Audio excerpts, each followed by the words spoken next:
តានមានដួងចិត្តបងជួបមិត្តបែបណូតាមើលថ្ងៃនោះមកបានហើយផ្កាស្បៃលឿងមួយតងពណ៌លឿងអូនសៀតកែសាព្រមនេះខិតនេះស្ពួនម្ចាស់បេះដូងបងជាក្តាមក្រងងស្នេហ៍ជីវ៉ា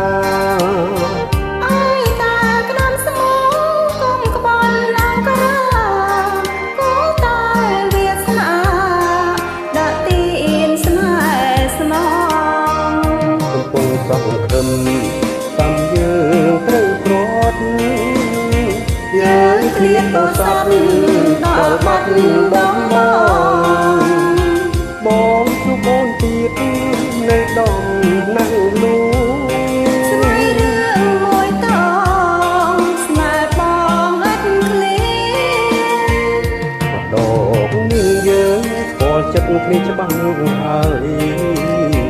តែប្រុងបងហើយកំយើងរ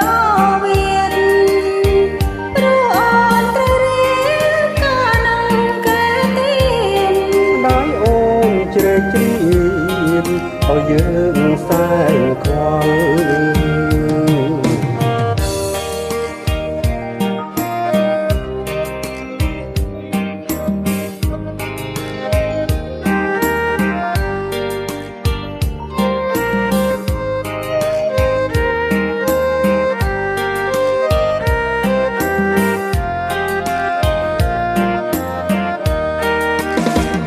ដើម្បីស្នេហ៍ពិតយើងនាំគ្នាឆ្លងពីបាត់ដំបង